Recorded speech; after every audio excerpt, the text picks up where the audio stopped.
At 1 minute past midnight on August the 22nd, 2026, a 50% tariff wall went up around $20 billion worth of Canadian goods, and the man who had promised Washington a deal just 3 days earlier was suddenly standing at a podium in Ottawa, calling the whole thing a miscalculation.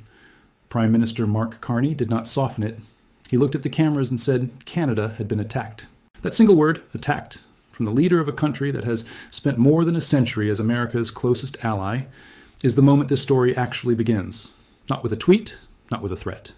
With a government that had every reason to fold and chose not to. To understand why that moment landed the way it did, you have to go back further than most headlines bother to. This did not start in August.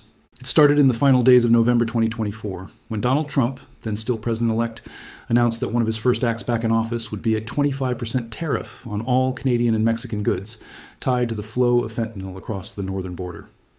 According to reporting compiled around that period, the justification never quite matched the numbers. Government data on both sides of the border showed only a marginal amount of fentanyl entering the United States through Canada, a fraction of a percent, compared to what crosses from Mexico. But the tariff went ahead anyway, and by February 1st, 2025, the trade war was officially live. Justin Trudeau was still Prime Minister when it began. Canada responded the way Canada usually responds to pressure from its largest trading partner, carefully and with retaliation calibrated to sting without escalating. Ottawa announced 25% tariffs on roughly 30 billion Canadian dollars worth of American goods, with plans to expand that figure into the hundreds of billions if Washington did not back down. It did not back down. By March, Trudeau was gone from the Prime Minister's chair, and Mark Carney, a former governor of both the Bank of Canada and the Bank of England, stepped into the job promising Canadians something specific, that he would stand up to Trump, where his predecessor had struggled to find footing. That promise mattered more than most political promises do, because the pressure from Washington did not let up. In July of 2025, Trump escalated again, telling Carney in a letter posted to Truth Social that tariffs on Canadian goods would rise to 35% starting August 1st. The letter repeated the fentanyl justification almost word for word, and added a new complaint that Canada maintained what Trump called unsustainable trade barriers and deficits against the United States. Carney's response at the time was measured. He said Canada had steadfastly defended its workers and businesses and would continue to do so while working toward the revised deadline. The tariff went into effect anyway on August 1st, 2025, pushing the rate on non-USMCA compliant goods from 25% up to 35%. Then came October. According to reporting from that period, Trump ended trade talks with Ottawa entirely after accusing Canadian officials of misusing a Ronald Reagan speech in an advertising campaign that criticized tariffs.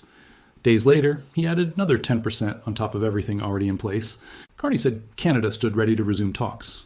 For a while, that offer simply sat there, unanswered. This is the pattern worth noticing before we get to the historic part of the story.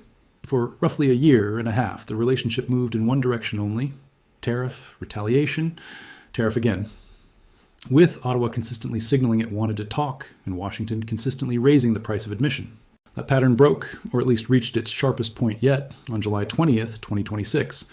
On that date, President Trump signed 3 separate proclamations invoking a piece of law called Section 338 of the Tariff Act of 1930. If that year sounds familiar, it should. 1930 is the same year as the Smoot-Hawley Tariff Act, the law that many economic historians blame for deepening the Great Depression by triggering a global wave of retaliatory tariffs. Section 338 was buried inside that same legislative package. According to legal analysis from the trade law firm Covington and Burling, cited in multiple outlets including Bloomberg and the Working Forest trade publication, there is no public record of Section 338 ever being used to actually impose tariffs. Not once in nearly a century on the books. The closest precedent anyone could find dated to 1935, when the president of that era found discrimination by Germany and Australia, but chose to withdraw trade benefits under a different authority instead of using Section 338 directly. Trade analysts at the Center for Strategic and International Studies, a Washington-based think tank, explained why this particular law was chosen now. Unlike Section 301 of the Trade Act of 1974, which requires a formal United States Trade Representative investigation, or Section 232, which requires a national security finding, Section 338 allows the president to act by proclamation alone. No investigation, no public hearing, no waiting period beyond 30 days. It is, in the words of trade press that covered the announcement, the fastest lever left in the toolbox, especially after the Supreme Court's February 2026 decision struck down the administration's use of emergency economic powers for a separate set of tariffs. When one legal pathway closes, the administration appears to have gone looking for the oldest, least tested one still available. The three proclamations signed that July day targeted three specific categories where the administration claimed Canada was discriminating against American commerce: motor vehicles, alcoholic beverages, and dairy. On alcohol, the complaint centered on provincial liquor boards, not the federal government in Ottawa, that had pulled American products from shelves. On dairy, the complaint pointed to Canada's supply management system, a decades-old structure of tariff rate quotas that heavily favors European producers under a separate trade agreement over American ones. According to a fact sheet published by the White House and confirmed by multiple law firms tracking the proclamations, including White and Case and MLT Aikens, the tariffs covered roughly $20 billion worth of goods, about 5% of everything the United States imports from Canada annually. The list read almost absurdly broad once you got past the headline categories: wine, hockey sticks, cement, plywood, furniture, fishing rods, seeds, clothing, even wigs and swimming pools buried in the annexes. One detail made these tariffs meaningfully different from everything that came before. Earlier rounds of tariffs generally carved out an exemption for goods that complied with the United States-Mexico-Canada Agreement, the Trade Pact that replaced NAFTA. Section 338 did not. According to legal advisories from both PwC and Thomson Reuters, a valid certificate of origin under that agreement provided no protection this time. A Canadian product that had crossed the border duty-free for years suddenly carried the full 50% tariff if it appeared anywhere in the proclamation's annexes. Trade lawyers described this as the detail catching importers most off guard, because it broke an assumption that had held through every previous escalation. The tariffs were scheduled to take effect 30 days after signing, at 1 minute past midnight Eastern Time on August 19, 2026. As that deadline approached, both sides sent negotiators to Washington. United States Trade Representative Jameson Greer met with Canada's Trade Minister for the United States, Dominic LeBlanc, alongside Chief Negotiator Janice Charette, for what press reports at the time described as intensive, sometimes tense, discussions. According to the Washington Post's coverage from mid-August, industry executives and trade specialists following the talks said the two sides appeared to be inching closer to an agreement that would have lowered tariffs on steel, aluminum, and autos, and potentially returned American alcohol to Canadian liquor store shelves. Then, with less than 2 hours left before the 50% tariffs were set to switch on, Trump posted on Truth Social that he was delaying them for 3 days. According to the Associated Press and NPR, he said the two countries had reached a deal that simply needed finalizing, subject to what his post called the finalization of documents. Speaking to reporters from the White House lawn the next morning, Trump said, quote, "We've come to a deal with Canada," and added that both sides would be, quote, "giving something and doing certain things," without elaborating on specifics. He also mentioned, almost in passing, that the Keystone XL pipeline project might be, in his words, awoken from the grave, though he offered no further detail on what that meant in practice.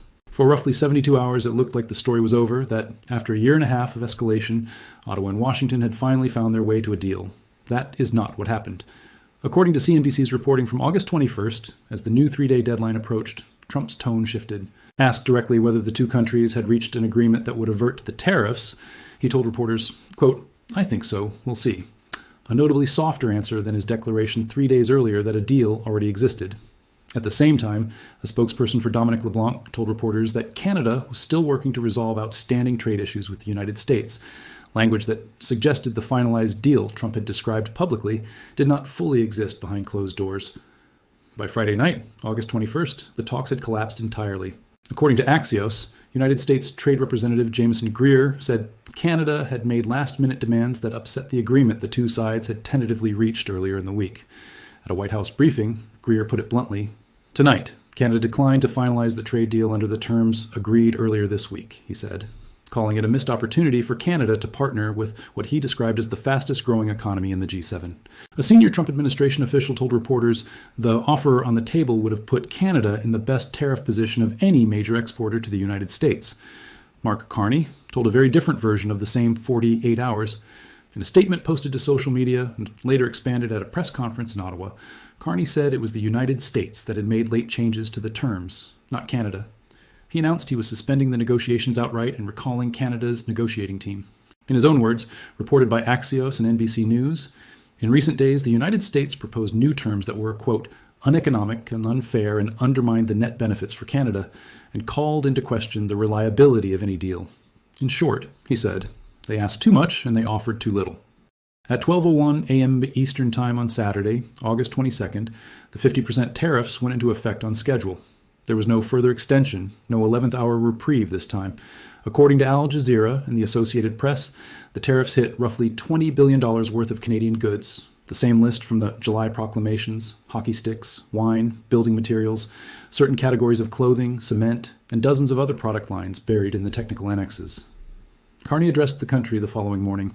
He called the new tariffs a miscalculation on the part of the United States and confirmed that Canada would, in his words, match those tariffs dollar for dollar to protect Canadian workers and businesses. When a reporter at that press conference suggested it felt like Carney was going to war over trade policy, the Prime Minister did not deflect the framing. "Because we were attacked," he said. This is the moment the title of this story is pointing to, and it is worth sitting with why it qualifies as historic rather than just another round in a familiar fight. For roughly a year and a half, the pattern in Ottawa had generally leaned toward absorbing pressure, signaling openness to talks, and hoping their relationship would eventually normalize.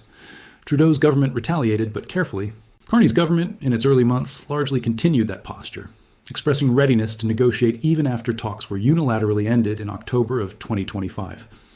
What changed in August of 2026 is that Ottawa was handed what Washington itself described as a completed, finalized deal, and walked away from finalizing it anyway, absorbing a 50% tariff rather than sign terms it judged unfavorable. According to CNBC, polling at the time showed most Canadians opposed making further concessions to Trump, and Carney, despite the economic hit his own country was about to take, remained broadly popular heading into that decision. The scale of what is now at stake deserves its own explanation, because the numbers involved are not small. According to Axios, citing United States Census data, trade between the United States and Canada totaled $376 billion in just the first half of 2026, roughly double the trade volume between the United States and China over the same period. Canada is not a peripheral trading partner picking a symbolic fight. It is, depending on how you measure it, either the largest or second largest trading partner the United States has, alongside Mexico. The $20 billion directly covered by the Section 338 tariffs represents just over 5% of Canada's total exports to the United States, which is why CNBC's own reporting described the immediate economic impact as far from an economic game-changer on its own. The deeper concern, expressed by trade specialists and by the United States Chamber of Commerce itself, is what this kind of rupture does to the broader relationship, and specifically to the 6-year review of the USMCA agreement that both countries are supposed to conduct together. The Chamber of Commerce, an organization not known for dramatic language, warned before the tariffs even took effect that higher duties, quote, would damage both economies, drive up costs for you, families, further disrupt critical supply chains, and risk the 13 million American jobs that depend on trade under the agreement. That warning came from an American business lobby, not from Ottawa, which tells you something about how broadly the concern extends beyond Canadian borders. Economists at the Peterson Institute for International Economics, in commentary posted publicly around the time of the July proclamations, noted that Section 338 requires strong proof of discrimination against American goods, and questioned whether the administration's justification would survive serious legal scrutiny, particularly since much of the alcohol-related discrimination the White House cited comes from individual Canadian provinces and territories rather than the federal government in Ottawa. Analysts at Global Trade Alert, an independent trade monitoring organization based in Europe, went further into the mechanics of what makes Section 338 different from every other tool the administration has already tried against Canada. Their public explainer noted that the statute carries no domestic checks and balances whatsoever, no requirement for congressional consultation before it is used, and no requirement to report anything to lawmakers afterward.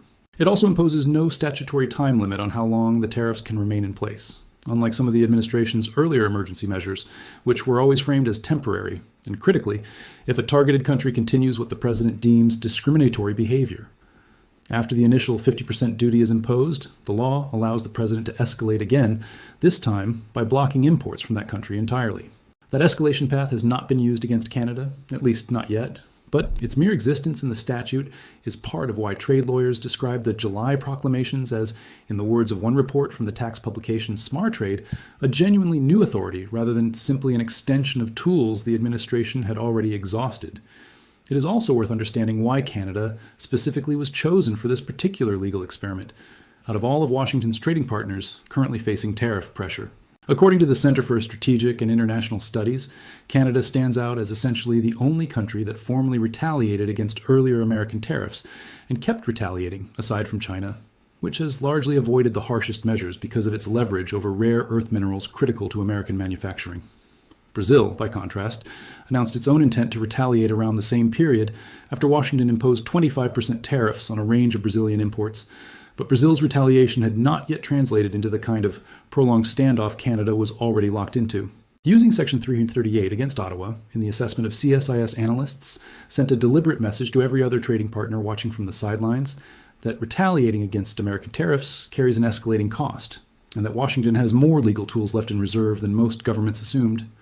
The sectors caught inside the tariff annexes tell their own story about who actually absorbs the cost of a dispute like this one.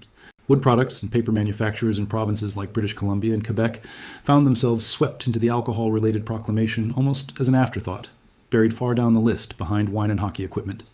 Machinery and electrical equipment importers discovered that the broadest of the three annexes reached deep into technology hardware categories, including servers and networking equipment, categories that had nothing obviously to do with the administration's stated complaints about cars, alcohol, and dairy. Dairy farmers under Canada's supply management system, a structure that has existed in some form since the 1970s and enjoys broad political protection across party lines in Ottawa, found themselves at the center of one of the three original proclamations, despite the fact that, according to Peterson Institute analysis, the United States actually runs an average annual trade surplus in dairy products with Canada, a detail that complicated the administration's own discrimination argument. There is also a legal cloud hanging over the whole mechanism that most coverage of the tariffs has been careful to flag rather than resolve. Trade law analysts, including Peter Harrell, a former White House official who posted detailed public analysis of the proclamations, pointed out that Section 338's own history includes at least one instance, back in 1935, where a president found discrimination as a matter of fact, but chose not to actually impose tariffs under the provision, opting for a different legal tool instead.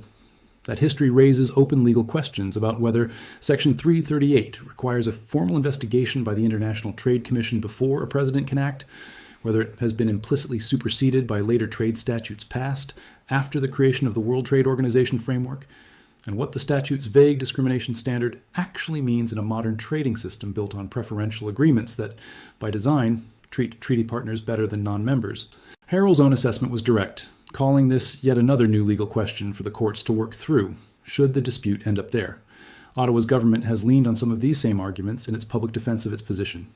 According to analysis published by the law firm Blakes, Cassells, and Graydon, known widely as BLG, Canada has at least three separate lines of defense available to it under international trade law. On motor vehicles and alcohol, Canada can argue its measures are retaliatory responses to earlier American tariffs, not unprovoked discrimination.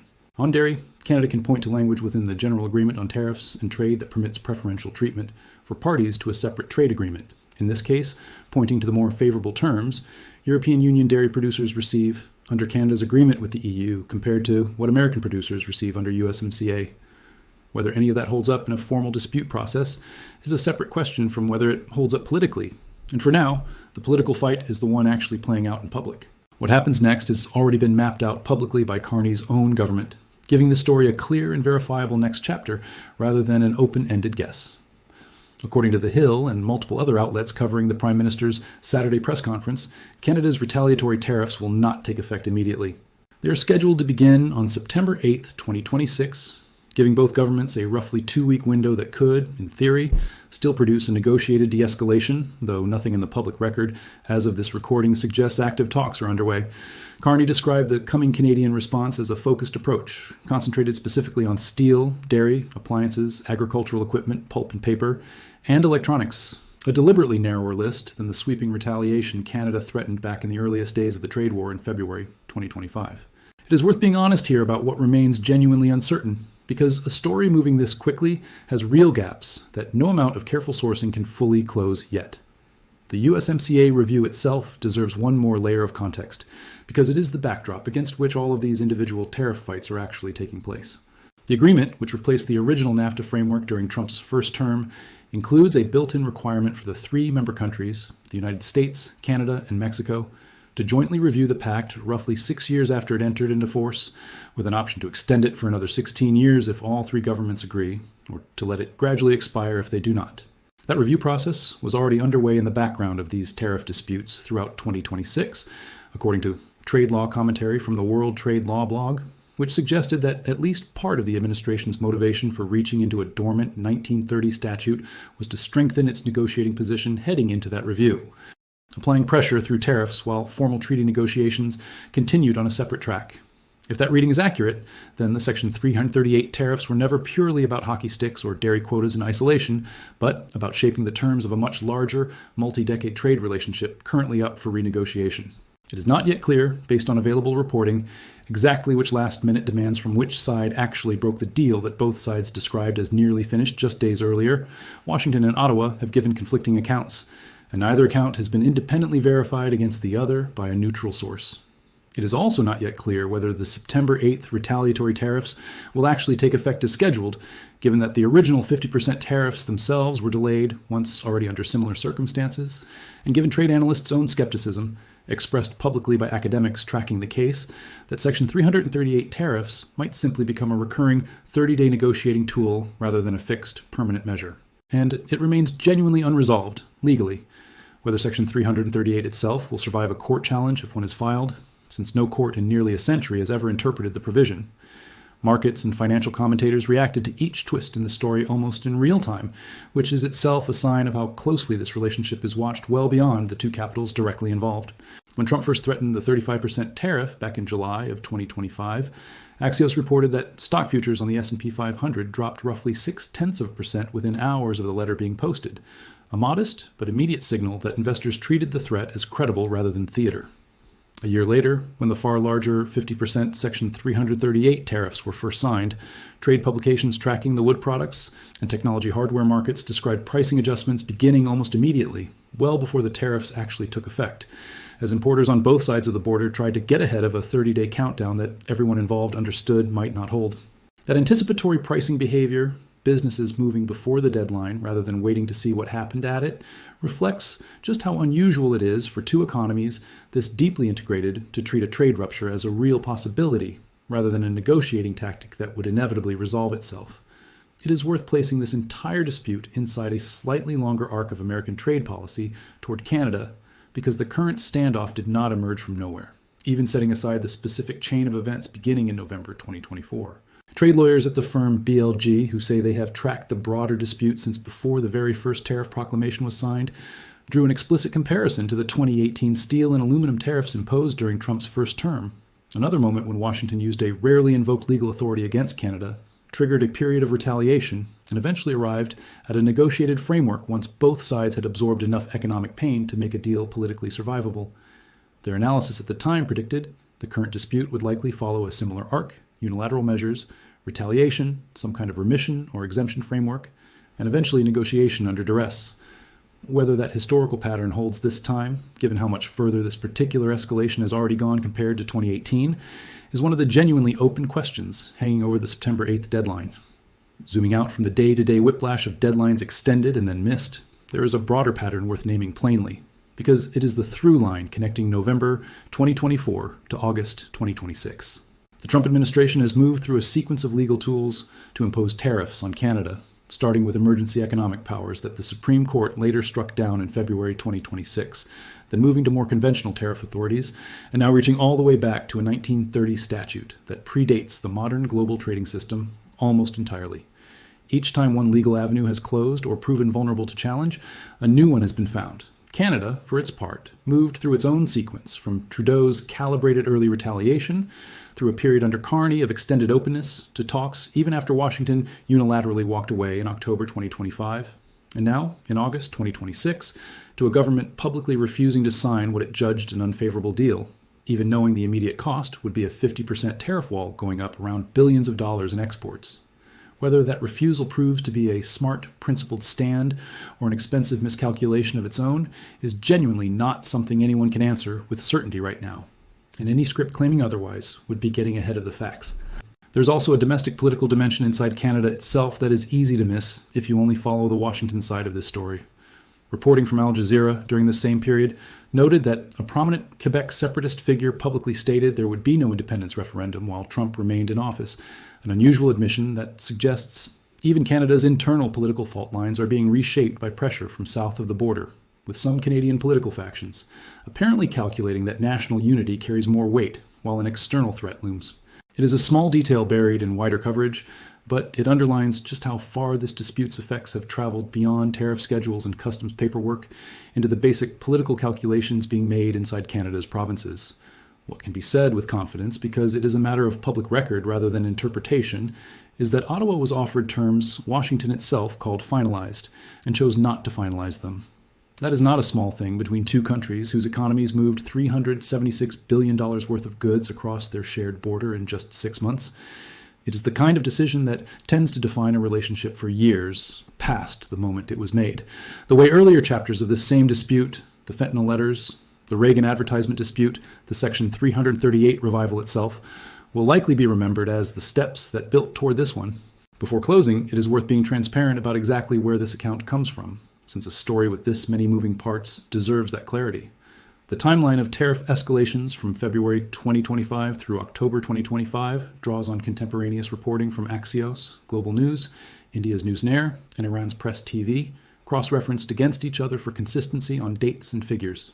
The Section 338 legal mechanism and its historical dormancy are confirmed independently by the law firms White and Case, MLT Aikens, Morrison Forster, and Blake's Castles in Graydon, along with the Center for Strategic and International Studies and the Peterson Institute for International Economics, all of whom describe it as the first confirmed use of that provision to actually impose tariffs since at least 1949.